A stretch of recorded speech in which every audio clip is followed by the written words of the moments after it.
प्यारे बच्चों, आशा करता हूं कि आप स्वस्थ होंगे और लॉकडाउन का पूर्णतया पालन कर रहे होंगे। बेटा, इस कोरोना नामक महामारी का मुकाबला अपन घर में रहते हुए ही कर सकते हैं।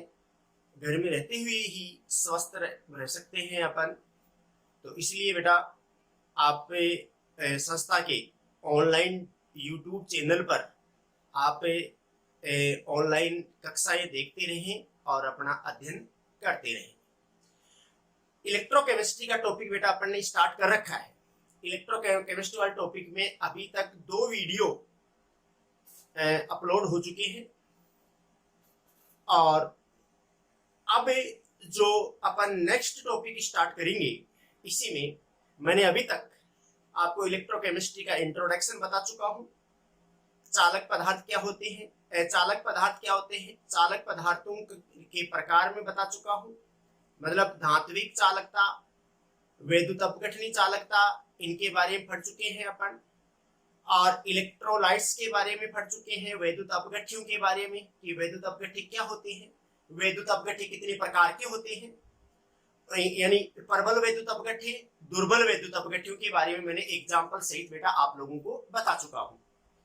उसके बाद की क्लास के अंदर मैंने आपको इलेक्ट्रोकेमिकल सेल बता दिया। इलेक्ट्रोकेमिकल सेल, विद्युत रासायनिक सेल के बारे में पूरा मैंने आपको डिटेल से बता दिया, उसकी बनावट बता दी और उसमें इलेक्ट्रोडों पर अब जो विक्रियाएं होती है ऑक्सीकरण अपचयन, उसके बारे में मैंने आपको समझा दिया। उसके बाद में इलेक्ट्रोलाइटिक सेल के बारे में बता दिया, वैद्युत अपघटनी सेल के बारे में।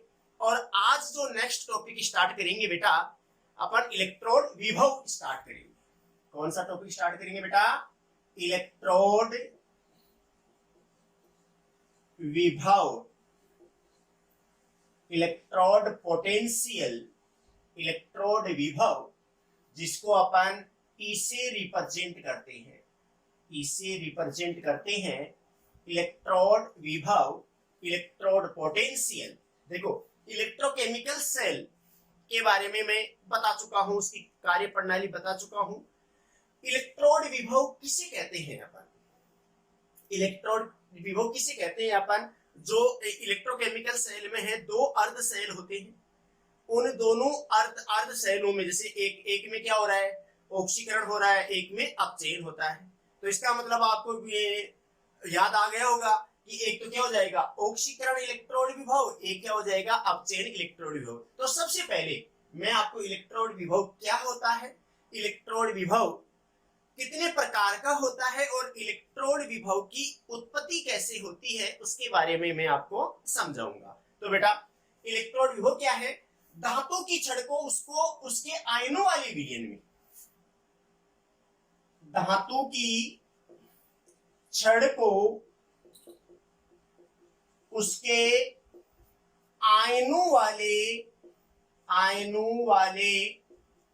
विलयन में रखने पर, आयनों वाले विलयन में रखने पर ऑक्सीडेशन या रिडक्शन के फलस्वरूप, ऑक्सीडेशन या रिडक्शन के फलस्वरूप धातु की छड़ व विलयन के मध्य, धातु की छड़ व विलयन के मध्य एक विभवांतर उत्पन्न हो जाता है। क्या हो जाता है बेटा?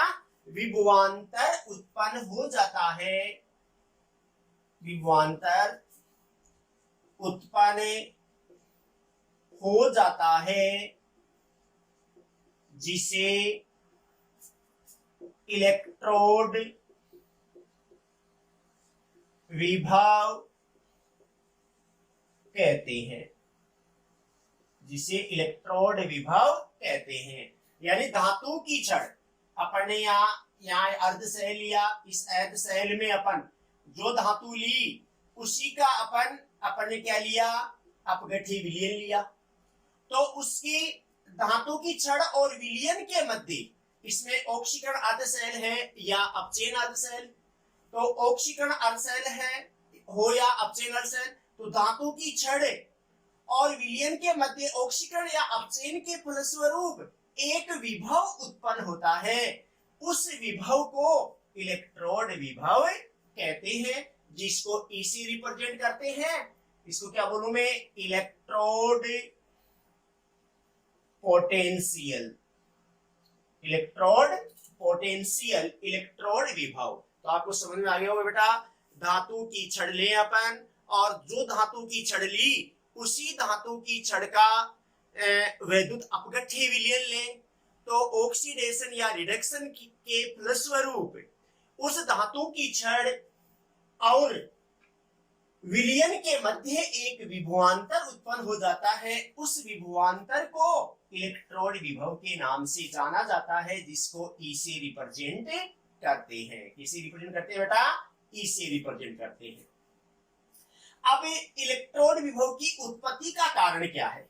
इलेक्ट्रोड विभव की उत्पत्ति का कारण, यानी कि मैं हेडिंग डाल दूं इलेक्ट्रोड विभव की उत्पत्ति। कैसे समझे अपन? इलेक्ट्रोड विभव की उत्पत्ति की क्या क्या संभावनाएं हो सकती हैं, अपन कोई भी एक एग्जाम्पल के द्वारा समझेंगे। जैसे मान लीजिए मैं कहता हूं ये है कॉपर की छड़ ले ली अपन, कॉपर की छड़ ले ली अपन ने, उसी से संबंधित अपघट्य ले लिया CuSO4। तो यहाँ पर अपन की जो तीन संभावनाएं हैं। एक तो क्या है कि यहाँ पर अपन को पता है कि अपघट्य लिया तो Cu+2 SO4-2। तो एक संभावना तो क्या है? पहली संभावना क्या हो सकती है कि ये क्यूप्रिक आयन है। ये क्यूप्रिक आयन मतलब धातु की छड़ का जो आयन है, ये क्यूप्रिक आयन है। ये क्यूप्रिक आयन इस धातु की छड़ पर, क्यूप्रिक आयन धातु की छड़ से टकराए, यानी क्यूप्रिक आयन धातु की छड़ से टकराए और इस धातु की छड़ में कोई परिवर्तन नहीं हो। इस धातु की छड़ में कोई परिवर्तन नहीं हो, मतलब मैं ऐसे कहूं कि यहाँ पर ये कॉपर है, कॉपर का इलेक्ट्रोड है, और यहाँ क्या है? Cu+2 है। तो ये क्यूप्रिक आयन है। ये क्यूप्रिक आयन इस धातु की छड़ से टकराए और कोई रिएक्शन नहीं हो, यानी कोई अभिक्रिया नहीं हो, यानी कोई भी रिएक्शन नहीं हो, तो ऐसे इलेक्ट्रोड को क्या बोलते हैं? नल इलेक्ट्रोड बोलते हैं, शून्य इलेक्ट्रोड बोलते हैं। तो ऐसे बेटा तीन संभावनाओं के बारे में मैं आपको बताऊंगा। एक बार इसको मिटा दूं। परिभाषा बताई है मैंने।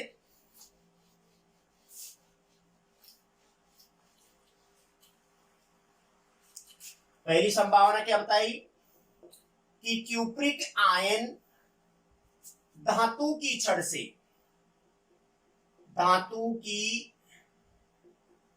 छड़ से टकराकर कोई रासायनिक परिवर्तन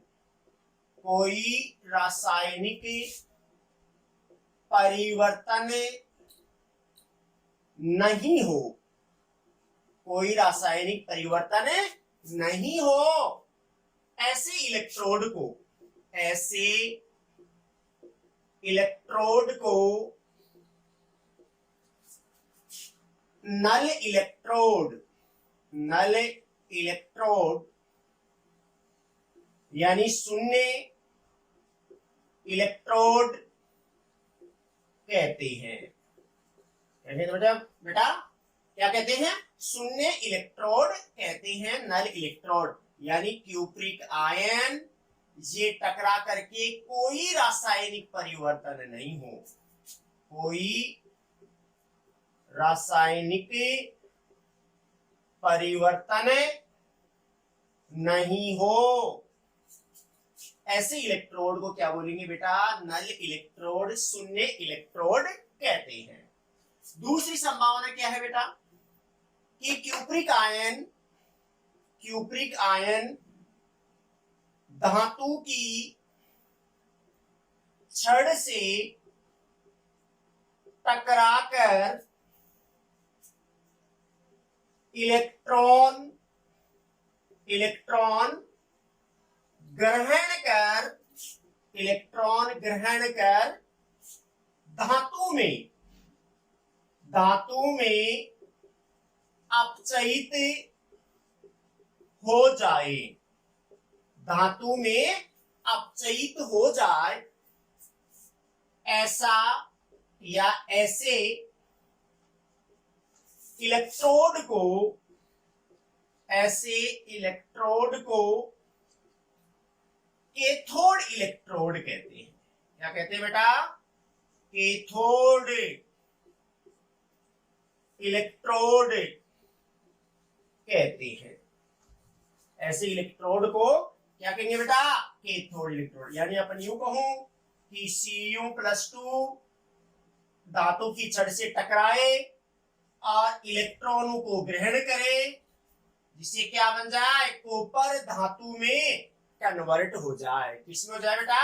कॉपर धातु में बदल जाए, मीन्स इलेक्ट्रॉनों को ग्रहण करे।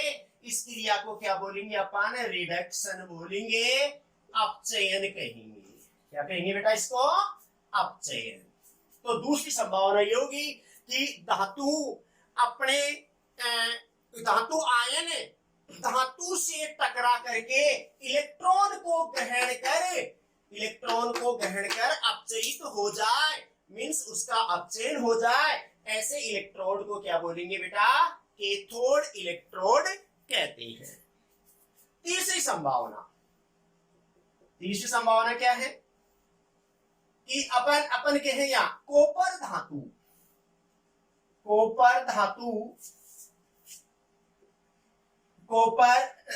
अपन कहे कि इलेक्ट्रॉन का त्याग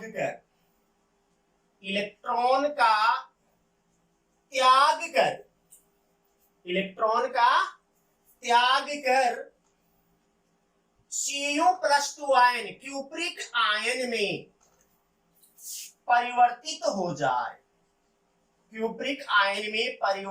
हो जाए, तो उस इलेक्ट्रोड को क्या कहेंगे?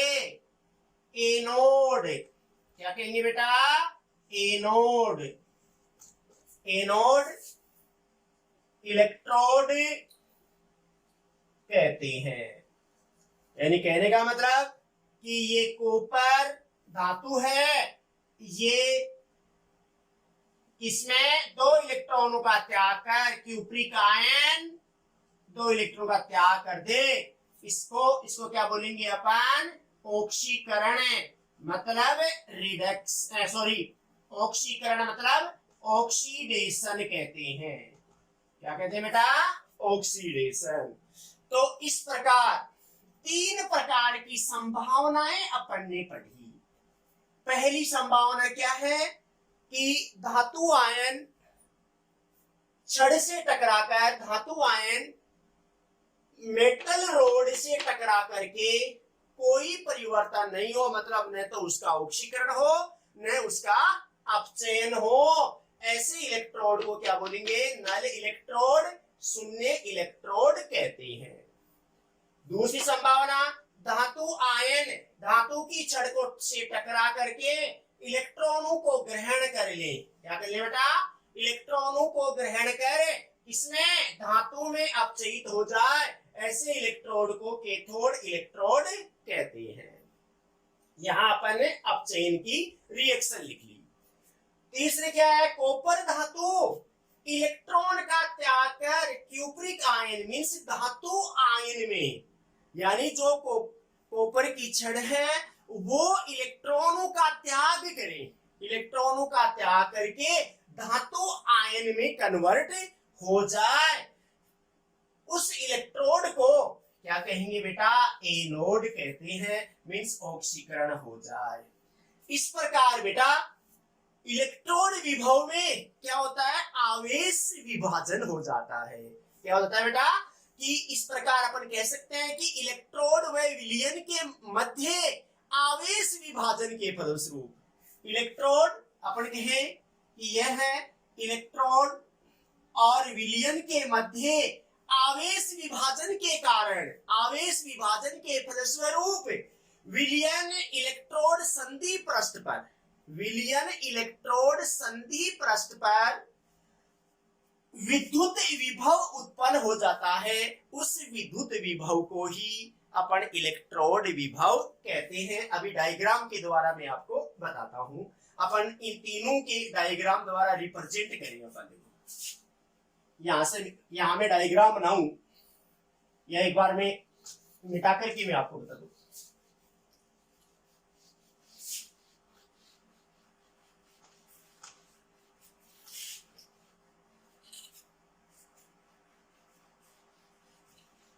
देखो, पहली संभावना चित्र के द्वारा मैं बता दूं,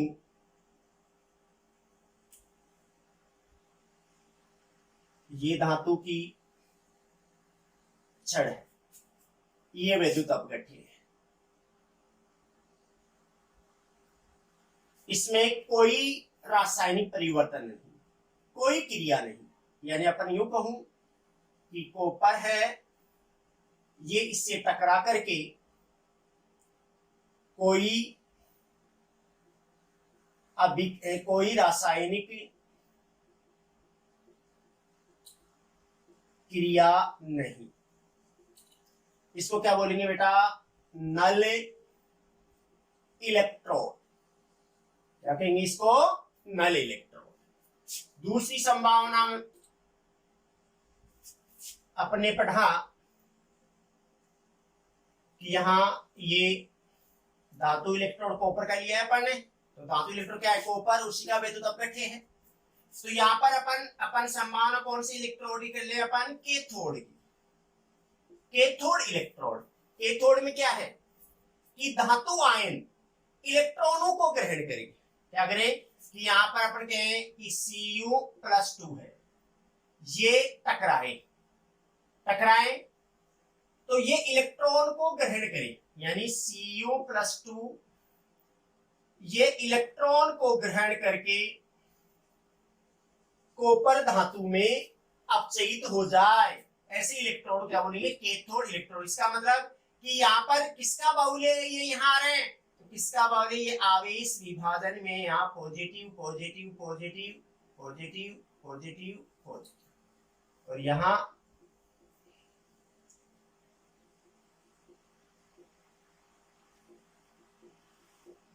ये ऐसे दिखा दो।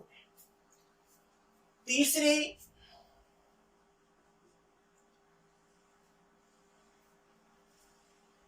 देखो, यहां मैं ये धातु छड़ लगा दी।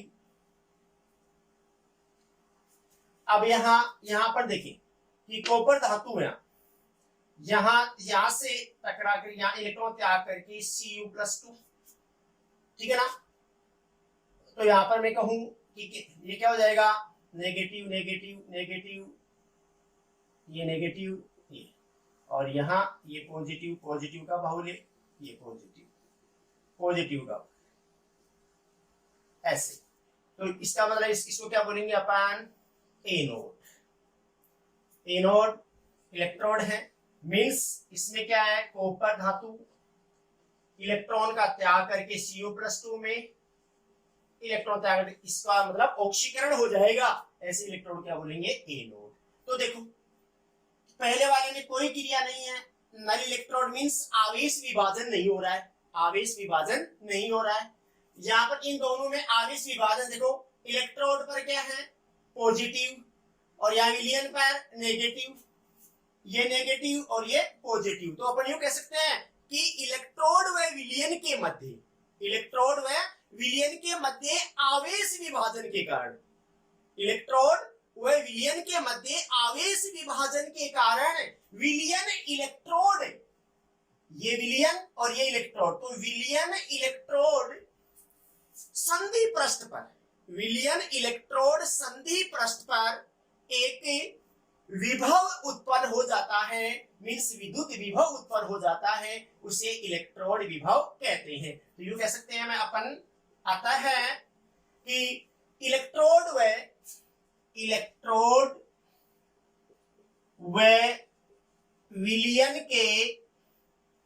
विलयन के मध्य आवेश विभाजन होने के कारण या आवेश विभाजन के कारण विलयन इलेक्ट्रोड संधि पृष्ठ पर विद्युत विभव उत्पन्न हो जाता है, जिसे इलेक्ट्रोड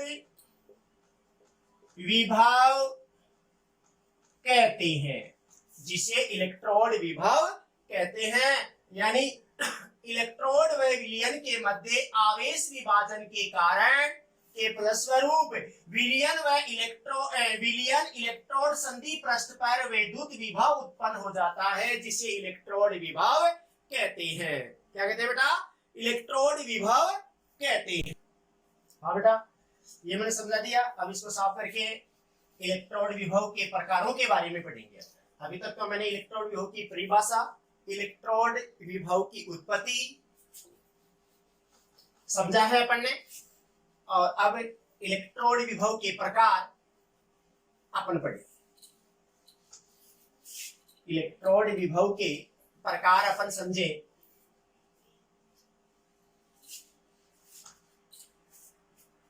देखो,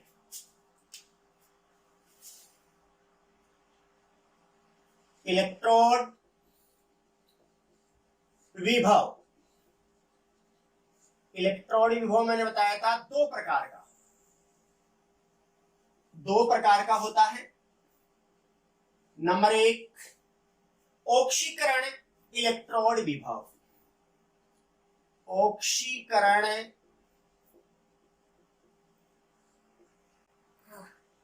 ऑक्सीकरण इलेक्ट्रोड विभव, और दूसरा है अपचयन इलेक्ट्रोड विभव। दो प्रकार के में अपने बांटा, ऑक्सीकरण इलेक्ट्रोड विभव और अपचयन इलेक्ट्रोड विभव। तो किसी भी एक तत्व के लिए, कोई भी एक तत्व ले अपन, किसी भी एक तत्व के लिए ऑक्सीकरण इलेक्ट्रोड विभव व अपचयन इलेक्ट्रोड विभव दोनों का संख्यात्मक मान समान होता है, केवल चिन्ह का अंतर ही होता है।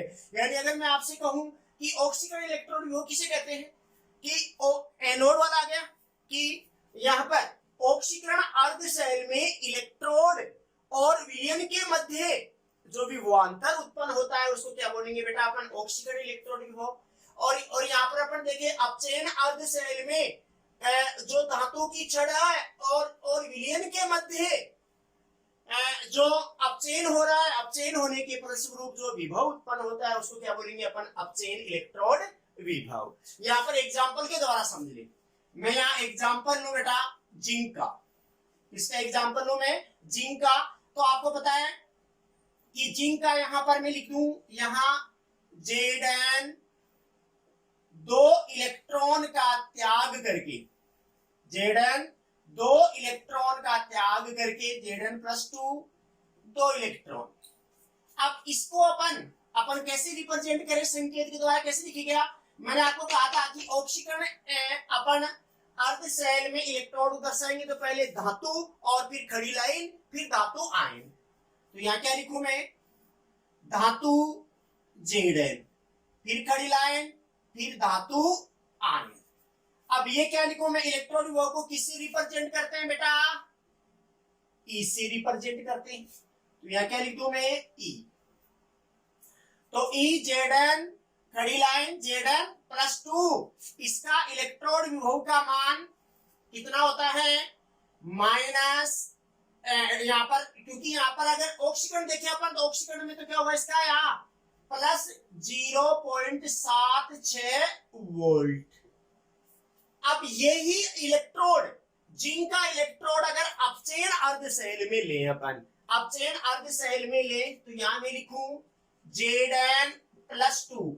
यहाँ एग्जांपल ले लूं मैं, Zn+2 2 इलेक्ट्रॉन ग्रहण करें और Zn धातु में अपचयित हो जाए तो उस समय अपन इलेक्ट्रोड विभव को रिप्रेजेंट करेंगे। पहले क्या लिखूंगा मैं, यहाँ पर कैथोड में धातु आयन, तो क्या लिखूं, Zn प्लस 2 ओब्लिक Zn। इसका इलेक्ट्रोड विभव -0.76 वोल्ट, -0.76 वोल्ट। अब देखो बेटा कि यहाँ पर जिंक एक ही धातु का ऑक्सीकरण और अपचयन इलेक्ट्रोड लिया अपन ने।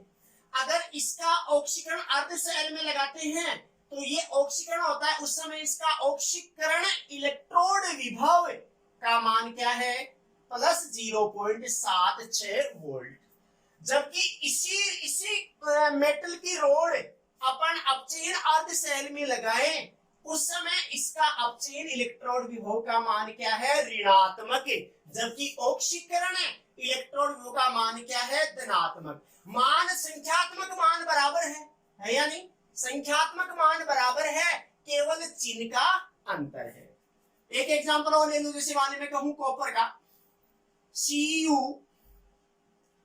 Cu प्लस 2 अगर इसका ऑक्सीकरण हो तो इस समय इसका मैं इलेक्ट्रोड विभव रिप्रेजेंट करूं तो क्या करूं मैं, यहाँ धातु Cu ओब्लिक Cu प्लस 2, इसका मान इस समय क्या है, -0.34 वोल्ट, -0.34 वोल्ट। इसी को अपन अपचयन में कहें अपन कि यहाँ इसका अपचयन में एग्जांपल लें तो क्या जाएगा, Cu प्लस 2 2 इलेक्ट्रॉन ग्रहण करे और किसमें कन्वर्ट हो, Cu सॉलिड में, धातु में। तो उस समय इलेक्ट्रोड विभव क्या हो बेटा, उस समय इलेक्ट्रोड विभव का मान में पहले क्या लिखूं, Cu प्लस 2, क्योंकि कैथोड में धातु आयन लिखते हैं, Cu प्लस 2 ओब्लिक Cu, इसका मान क्या होता है, पॉजिटिव 0.34 वोल्ट, 0.34 वोल्ट होता है। तो बेटा आपके इस चीज को देखो, कॉपर का दूसरा एग्जांपल अपन, ये पहला एग्जांपल, यहां में दूसरा एग्जांपल, पहला और ये दूसरा एग्जांपल। तो यहाँ पर देखो कॉपर की छड़ का ऑक्सीकरण अर्ध सेल में अपन ऑक्सीकरण विभव का मान कितना होता है, -0.34 वोल्ट। जबकि अपचयन इलेक्ट्रोड विभव का मान क्या होता है, प्लस 0.34 वोल्ट। तो संख्यात्मक मान समान है लेकिन केवल चिन्ह का अंतर होता है। तो इसलिए अपन कह सकते हैं कि एक ही तत्व का ऑक्सीडेशन व रिडक्शन विभव का संख्यात्मक मान समान होता है, केवल चिन्ह का अंतर होता है। आई बात समझ में? दूसरी चीज मानक परिस्थितियों में, अगर मानक परिस्थितियां ले लिया, ध्यान देना, ये इलेक्ट्रॉन विभव अगर मैं मानक इलेक्ट्रोड विभव कहूं तो क्या कहूंगा मैं, मानक परिस्थितियों में। मानक परिस्थितियां क्या है, मानक इलेक्ट्रोड विभव, मानक इलेक्ट्रोड विभव जिसको अपन इलेक्ट्रोड विभव को ई से रिप्रेजेंट करते हैं और यहाँ पर ई के ऊपर नोट का चिन्ह लगा देते हैं, तो क्या हो गया, ई नोट। क्या हो गया बेटा, ये ई नोट साइन से मानक इलेक्ट्रोड विभव को रिप्रेजेंट करते हैं। तो मानक परिस्थितियों में, मानक परिस्थिति क्या होगी, 298 केल्विन ताप, 1 एटीएम दाब, यानी एक एटमॉस्फेयर प्रेशर हो गया, और सांद्रता 1 मोलरता ले। तो अब क्यों ये कहूं, मानक परिस्थितियों में, मानक परिस्थितियों में मानक परिस्थितियां कौन सी हैं, 298 केल्विन ताप, 1 एटमॉस्फेयर दाब, वह विलयन की सांद्रता 1 मोलरता ले लिया। तो मानक परिस्थितियों में इलेक्ट्रोड विभव को मानक इलेक्ट्रोड विभव ई नोट कहते हैं। क्या कहते हैं बेटा, ई नोट। अगर मैं यहाँ मानक इलेक्ट्रोड विभव ले लूं, देखो मैं यहाँ इसी में चेंज कर रहा हूँ बेटा, इसी में चेंज कर रहा हूँ। यहाँ में क्या लिख दूं, मानक पे क्या लिख दूं बेटा, मानक इलेक्ट्रोड विभव, तो क्या कर दूंगा मैं, ई नोट कर दूं। क्या कर दूं बेटा, ई नोट। तो ऑक्सीकरण है, ऑक्सीकरण इलेक्ट्रोड विभव क्या लिखूंगा मैं, ई नोट ऑक्सीडेशन, ये हुआ। अपचयन इलेक्ट्रोड विभव क्या लिखूंगा मैं, ई नोट रिडक्शन इलेक्ट्रोड विभव। यहां मैं कहूं, यहां क्या लिखूंगा मैं, ई नोट ऑक्सीडेशन इलेक्ट्रोड विभव। यहां पर भी क्या लिख दूंगा मैं, ई नोट ऑक्सीडेशन इलेक्ट्रोड विभव। यहां पर भी ई नोट ऑक्सीडेशन, यहां पर सॉरी, यहां पर बेटा अपन ऑप्शन यहां क्या लिखेंगे बेटा, यहां ध्यान देना दोबारा एक बार, यहां क्या लिखूंगा मैं, ई नोट अपचयन हो रहा है तो अपन रिडक्शन लिखेंगे, ये रिडक्शन। यहां क्या लिखूंगा, ई नोट ऑक्सीडेशन, यहां क्या लिखूंगा, ई नोट रिडक्शन। तो यहां पर मैंने मानक नोट ई के ऊपर अपन डॉट लगा दिया, ई नोट, तो ये मानक परिस्थिति हो गई। मीन्स 298 केल्विन ताप, एक वायुमंडलीय दाब और सांद्रता अपन एक मोलरता रखें, तो उस समय जो इलेक्ट्रोड है और विलयन है उनके मध्य जो विभवांतर उत्पन्न होता है, विभव उत्पन्न होता है, उसको मानक इलेक्ट्रोड विभव कहते हैं। एक महत्वपूर्ण बात और बताओ बेटा, मैंने इन अगर दोनों को अपन साथ साथ लेंगे तो अपन कंफ्यूज की स्थिति हो जाती है कई बार। तो ऑक्सीकरण, यहाँ पर देखिए, ऑक्सीकरण और अपचयन इलेक्ट्रोड विभव एक तत्व के लिए, जैसे अपन यहाँ क्या लिया, जिंक के लिए लिया, तो जिंक के लिए चाहे ऑक्सीकरण इलेक्ट्रोड विभव का मान देखो, चाहे अपचयन इलेक्ट्रोड विभव का मान देखो, समान है। कितना है, 0.76 वोल्ट। कितना है बेटा, 0.76 वोल्ट। केवल किसका अंतर है, चिन्ह का अंतर है। अगर इसी को जिंक को अपन ऑक्सीकरण अर्धशैल में रिप्रेजेंट करें तो ऑक्सीकरण इलेक्ट्रोड विभव, मानक ऑक्सीकरण इलेक्ट्रोड विभव क्या हो गया, प्लस में। और यहां पर इसी का मानक, यहां पर मैं लिख दूं मानक ऑक्सीकरण इलेक्ट्रोड विभव, ये भी क्या है, मानक अपचयन इलेक्ट्रोड विभव। अगर मैं यहां कहूं कि जिंक का मानक अपचयन इलेक्ट्रोड विभव क्या है, माइनस 0.76 वोल्ट है, लेकिन क्या है, माइनस, मतलब अपचयन विभव का मान बहुत ही कम है जिंक के लिए, माइनस ये बता रहा है। और जबकि ये प्लस क्या बता रहा है कि इसका ऑक्सीकरण विभव ज्यादा है, प्लस में है। इसका मतलब इससे सिद्ध क्या हुआ कि ये इलेक्ट्रॉन का त्याग शीघ्रता से करता है, इलेक्ट्रॉन ग्रहण दुर्बलता से करता है। इसलिए इसको अपन अधिकतर किसमें लेते हैं, अपन ऑक्सीकरण अर्धशैल में लेते हैं। ये सब की व्याख्या इस समय आपके समझ में नहीं आएगी, मैं आपको इलेक्ट्रोकेमिकल सीरीज बताऊंगा, विद्युत रासायनिक श्रेणी बताऊंगा बेटा, उसमें आपको समझ में आएगी कि उससे यानी अपन किसका अपचयन ज्यादा हो रहा है, किसका ऑक्सीकरण ज्यादा हो रहा है। ठीक है ना बेटा। तो इस चीज में तो आईयूपीएससी नाम के, आईयूपीएससी जो पद्धति है, आईयूपीएससी जो पद्धति है, उस आईयूपीएससी पद्धति के अनुसार अपचयन विभव को ही इलेक्ट्रोड विभव माना गया है या इलेक्ट्रोड विभव कहा जाता है। यानी आईयूपीएससी अंतरराष्ट्रीय संस्था है भाई, international union of pure and applied chemistry के द्वारा अपचयन विभव को ही इलेक्ट्रोड विभव माना गया है। मतलब अपचयन विभव को ही आधार मानेंगे, अपचयन विभव के आधार पर ही अपन विद्युत रासायनिक श्रेणी बनाएंगे, उसी से अपन को किसी भी तत्व के ऑक्सीकरण की संभावना शीघ्रता से है या अपचयन की संभावना है, उसी सीरीज से पता चलता है। अपचायक की प्रवृत्ति और ऑक्सीकारक की प्रवृत्ति की व्याख्या किससे होती है बेटा? विद्युत रासायनिक श्रेणी से।